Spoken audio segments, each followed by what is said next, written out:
This next one comes to us from Hill Air Force Base. We lost an F-35, and I see the tail number 15 and realize how old I am. You know, because I was flying 86, 88. Now we're up to 15. Yeah, Deuce, what have you flown one newer than a 15 yet? A 20 something? 15. That's old, man. That's old. Just flew a 22 the other day. So dang. Oh my god. Still under warranty.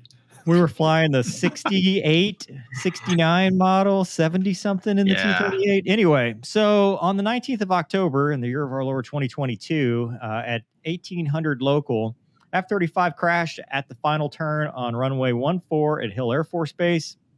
It was operated by the 421st. Thankfully, again, no fatalities. Signed to the 388th Fighter Wing. Mishap pilot ejected before impact. It cost the government $166 million. The debris fanned out with most of the aircraft impacted within the airfield boundaries. So basically, they found the summary is on final approach to landing, the Mishap pilot experienced a slight rumbling to his aircraft due to wake turbulence from preceding aircraft. This airflow disturbance resulted in erroneous inputs to the air data application of the F-35 flight control system. The erroneous inputs to the ADA resulted in a condition to which the aircraft flight controls did not respond correctly for the actual conditions.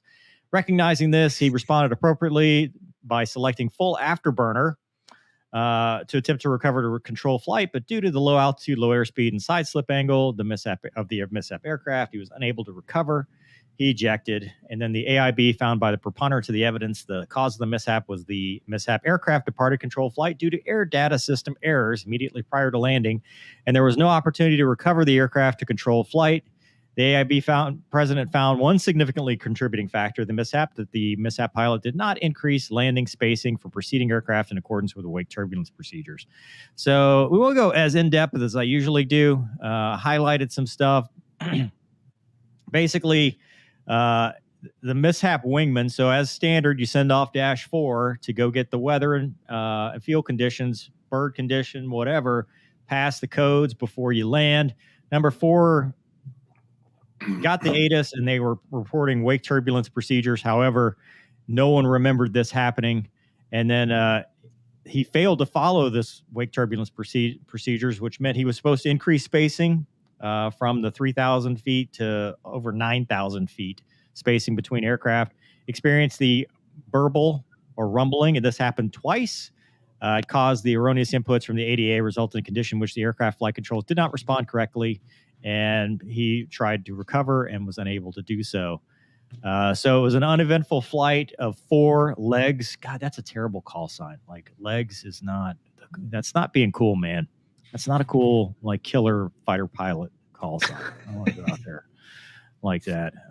But anyway, it was uneventful. On return to base, Mishap wingman was directed to retrieve the current weather conditions, and he got the report. The winds were northwesterly at 5 knots, which was a little bit of a quartering tailwind.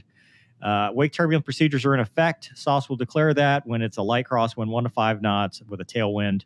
And that means they're going to go down 9,000 feet, which typical is 3,000 feet because we reduce separation between like aircraft.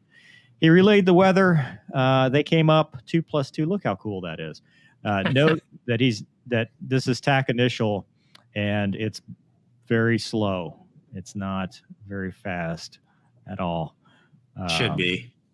Yeah. So anyway, they come to the airfield and pitch out. And then he was 3,000 to 4,000 feet behind legs 2. The first disturbed air was at 7 minutes after, roughly coincident with the maneuver by the Mishap aircraft to establish spacing.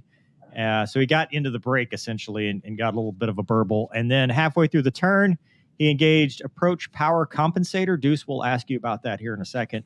Approach power compensator is additional power assist mode designed to reduce workload and improve energy management. With the APC engaged, the aircraft automatically controls engine thrust, maintain desired landing condition, reduce pilot workload. At this time, aircraft recorder winds were the same as reported by the ground sensors. Deuce, what is that normal? Just click on the auto throttle. Is that kind of what it is? Yep, 100%. Just holds it on speed. Yeah, I can expand on that. So it's a little button that you push there on the throttle. Typically, when you're about complete with the final turn is when most guys will turn it on, or halfway through the final turn. And what it does is it sets the power. So it holds the proper alpha, so 13 alpha there for landing. And all you got to do is you set the flight path marker initially at the, piano keys like you always did. And then, as you're an overrun out or so, then you just set it 500 to 1,000 down. And then as you continue down, like the jet just lands. Like my first landing in this airplane was better than my best F-16 landing. Like it's that easy to land. Nice. Does it call you a retard in the flare like French aircraft do, or is that just in the debrief? Just the bus and in the debrief. Deuce, you flew the bus, right? Sure did. You're a digital man. You are a digital man. Right. So he testified that he rolled out on final approach. He felt a distinct burble or a disturbance in the force. Most F-35 pilots interviewed for this investigation and the regular experienced wake turbulence while flying the aircraft. Based on the data available, Mishap aircraft was in disturbed air called wake turbulence for 3 seconds. He noted, and the CSMU verified, air data degrade, integrated caution and warning system, ICAW. This ICAW with a visual and audio notification, Mishap pilot indicated one or more air data sources were degraded and was the first indication to the Mishap pilot that something was amiss. The F-35 Enterprise, I love this. The Enterprise has over 600,000 hours, and this is the first known occurrence where the wake turbulence has impacted this. Deuce, you got something on that part? I just made a smart ass comment, called it the Matrix, but go ahead. Perfect. I will continue. We've got a fancy picture here, and follow that. He noted that the Mishap aircraft was not responding appropriately to command and control inputs. In response, he selected full afterburner power to abort the landing, set up for another, and then after that, it continued to not respond. 3 seconds after it exited the wake turbulence, it banked sharply with left wing down. He reapplied full roll stick at approximately 8:35 local to counter the aggressive bank, and responded erratically, and he released control and said, "I'm out. See ya." And then it disintegrated. That's the impact zone. That's what it looks like. Egress without incident or hindrance to pilot recovery, which is important because we're actually going to talk about that in the British one. But look at that, man. That's wow. Is he upside down? Sort of. I mean, he ejected. I mean, whoa. So he got like a swing and shoot. Yeah, dude. So leg 04 was still airborne and coordinated, said, yep, we saw a shoot. And then luckily he's on base. So response personnel were there. They're the first to examine him. And he had minor injuries sustained from the ejection, released from the hospital that night. Maintenance was good. They found nothing. That's a picture. What am I looking at, Deuce? Flush port? Flush port right hand. No, that's right by the... of course. That's right on the nose of the airplane.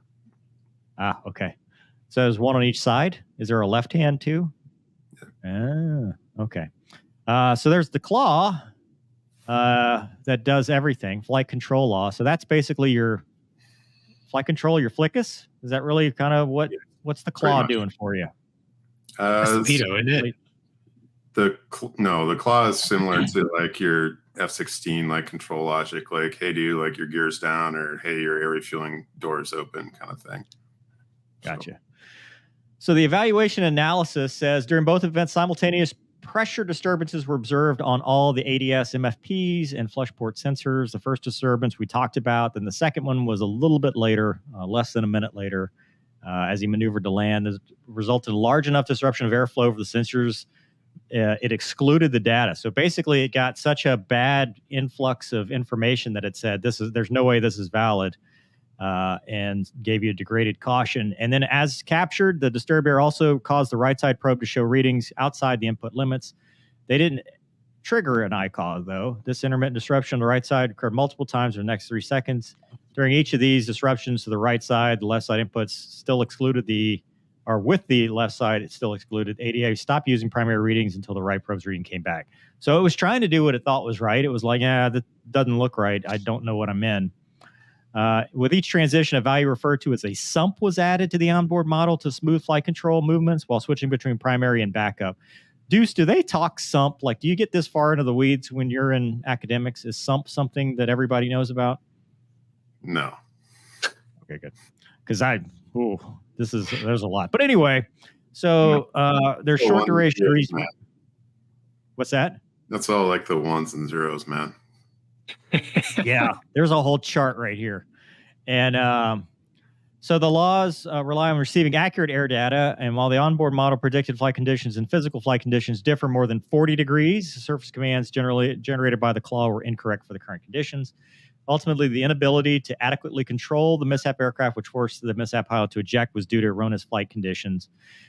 Somebody who watched testified it looked like a totally normal F-35 before obviously going out of control.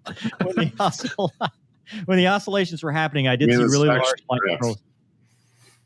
Yeah. Like all the controls were moving. Big, large, rapid, probably at their rate limits, huge deflections.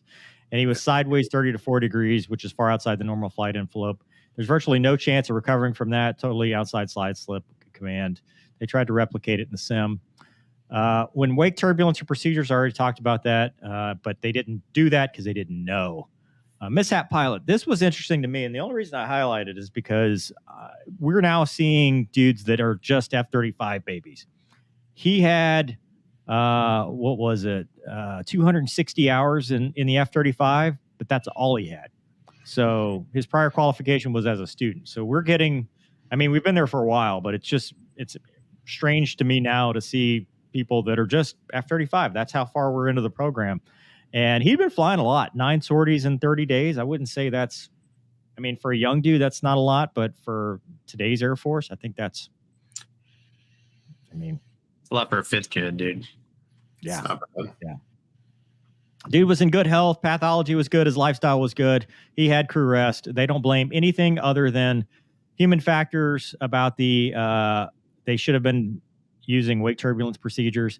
But I love this part. It says, further, the insufficiency of existing guidance is evident when compared to the same volume for the F-16. F-16 guidance states, when wake turbulence is expected due to calm winds less than or equal to 5 knots, or when landing with a light tailwind, pilots will comply with increased pattern touchdown spacing to 6,000 foot minimum. Under these conditions, moderate to severe wake turbulence has been reported. Dude, I don't remember that in my entire time flying the Viper. I've never heard of this. Nope. Do you remember that, dudes? No. Only landing dissimilar. So 6,000. Yeah. I've never heard of wake turbulence procedures for like aircraft. It's always been, with a heavy or with something, behind an Eagle or something, a different aircraft. But this idea that the guidance states wake turbulence is expected due to calm winds, I don't know that this was ever a concern in the F-16. And there was never an issue where the F-16 would just do something funky because it thought, you're just like, burner, it'll go. But anyway, I digress. It says the procedure was not followed correctly, but yet no one in the flight remembered him saying wake turbulence procedures. And then the last one, automated system creates unsafe situation. The ADA software provides faulty information, and it does faulty things. And then for the opinion, the cause was the disturbed air caused it to exclude external readings due to the left side multifunction probe. Due to this atmospheric disturbance, it intermittently disregarded the right MFP readings. And then substantially contributing, mishap pilot did not increase landing spacing. But how can you expect him to do that if he didn't know? They've all testified he didn't know. So I don't know why they would say that. I guess they have to. But he finds that it was the departed control flight due to ADS errors, and also that he didn't increase landing spacing. And that is it for that one. Fellas around the room, Deuce, have they fixed it as far as you know now?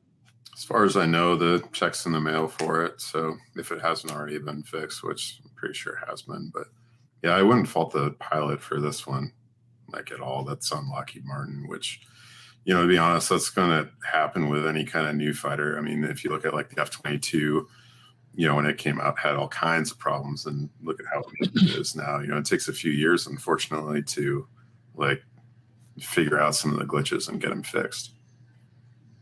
Yeah, no, that's a good point. It does. It's not an instant fix for anything. It's just when you're operational, that's when you start working out the kinks. Never fly the A model anything, right?